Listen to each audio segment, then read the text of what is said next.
Deputado, deixa eu aproveitar a sua participação aqui para falar de outros dois temas que eu acho que são importantes, estão sendo debatidos no momento no país.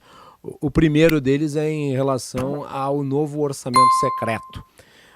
No início do mês de março, 3 ministros do governo assinaram uma portaria, né, estabelecendo as regras para a liberação de verbas, mas na portaria não consta nenhum instrumento, nenhuma regra de fiscalização ou transparência.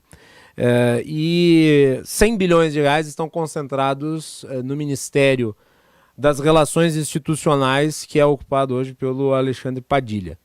Eu lhe pergunto, o governo de alguma maneira conseguiu ignorar ou driblar a decisão do Supremo Tribunal Federal que tornou o orçamento secreto inconstitucional? Lembrando, o orçamento secreto era a rúbrica da RP9, e agora, já que o poder discricionário está no Executivo, trata-se de RP2, mas na prática ainda existe ali um poder decisório de destinação das verbas e o governo passa então a executá-las.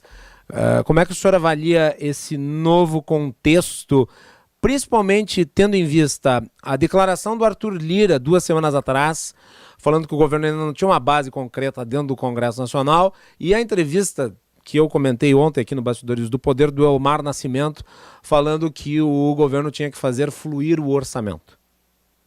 Perfeito. Bom, isso só mostra, primeiro, a grande hipocrisia do governo Lula, né? O Lula dizia em campanha que o orçamento secreto era o maior escândalo de corrupção da história do país. Primeiro que isso é mentira. O maior escândalo de corrupção da história do país é o Petrolão, que foi protagonizado pelos governos petistas, tanto pelo governo Lula como pelo governo Dilma. Mas, segundo, sim, o orçamento secreto foi um escândalo, que inclusive denunciei várias vezes e tomei várias medidas junto ao Tribunal de Contas, ao Ministério Público e na Comissão de Fiscalização e Controle, mas agora, né, o governo Lula repete exatamente a mesma prática, só que sob uma rubrica, sob um formalismo, né, diferente daquele que era praticado antes. Você disse muito bem, Macalossi. Saiu de RP9, que é chamada emenda de relator, para RP2, que são os recursos dos ministérios. Agora, na portaria que foi editada para distribuição de emendas parlamentares via ministérios, você não tem quem vai a necessidade de mostrar, de publicizar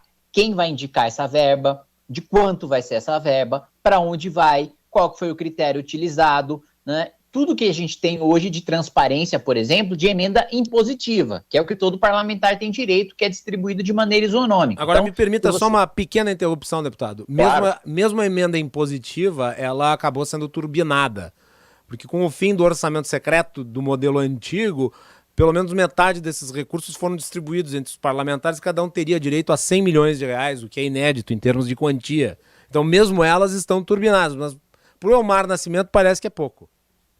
Isso, na verdade são 30 milhões de reais por parlamentar, o que já é muito, né? Mas pelo menos nas emendas impositivas você tem a transparência. Você sabe qual deputado que indicou, né? Para onde foi, qual é a ação, né? Se você entrar agora no site da Câmara dos Deputados, pesquisar por qualquer parlamentar, vai estar lá quais as instituições para as quais ele mandou emenda, qual o valor e para qual ação foi utilizada, se foi para adquirir um equipamento, se foi para custeio de saúde, etc. e tal.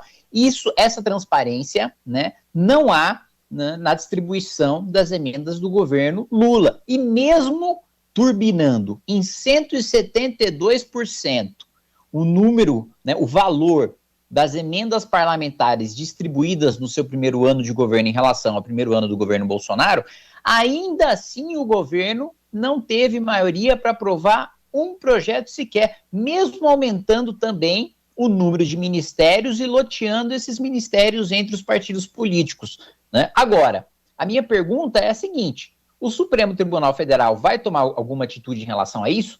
Porque ele declarou o orçamento secreto inconstitucional por desrespeitar o princípio constitucional da publicidade, né, da moralidade, da eficiência, né, princípios do direito administrativo que são princípios constitucionais basilares e que o Supremo acertou em derrubar o orçamento secreto. Agora, ele precisa aplicar o mesmo entendimento ao governo Lula e às suas distribuições de emenda. Tem que ser público, tem que atender ao princípio da eficiência, tem que ir de fato para o lugar que mais precisa, né, com o equipamento mais eficiente e efetivo para resolver aquele problema, né? Então, os mesmos critérios, né, que foram utilizados para derrubar o orçamento secreto precisam ser utilizados para dar publicidade, moralidade e eficiência para as emendas que estão sendo distribuídas pelo governo Lula.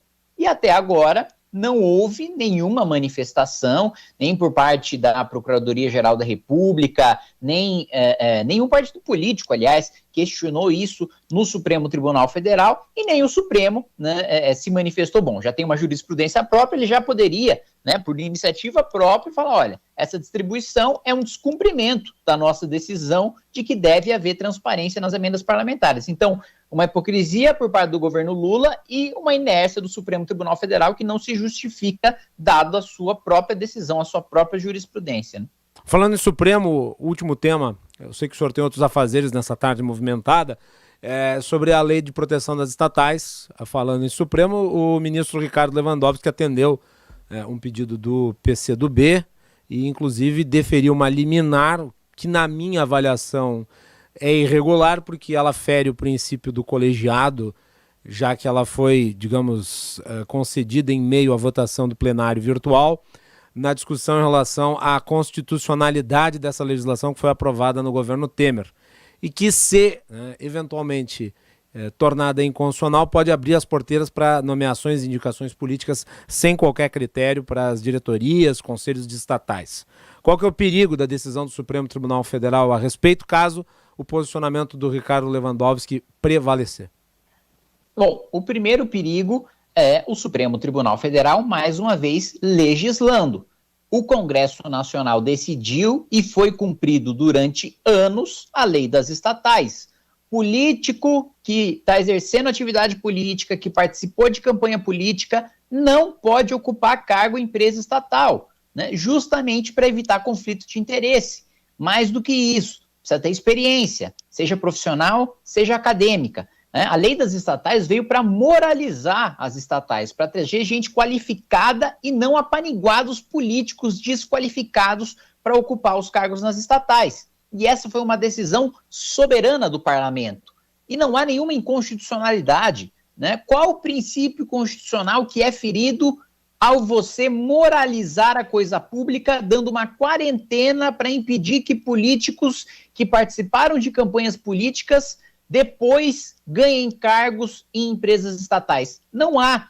Essa é uma das decisões de uma série de decisões que o ministro Ricardo Lewandowski tem dado às vésperas da sua aposentadoria e que beneficiam PT, Lula e seus aliados. Inclusive, né, tem-se notícias, saiu na imprensa recentemente, que está tendo uma romaria, essa expressão que foi utilizada pela imprensa, uma romaria de condenados, acusados, né, réus na Operação Lava Jato, no gabinete do ministro Ricardo Lewandowski, porque ele livrou, né, Lula da ação contra o Instituto Lula, livrou o Paulo Okamoto, livrou a Dilma daquela suspeita, né, na aquisição dos caças Gripen, enfim, tomou uma série de decisões, né, de trancamento de ação, de nulidade, declaração de nulidade de provas, que beneficiaram Lula, o PT e os seus aliados. O Palocci também, inclusive, que era aliado do PT, depois virou inimigo, mas enfim, acabou sendo beneficiado também pelo Ricardo Lewandowski.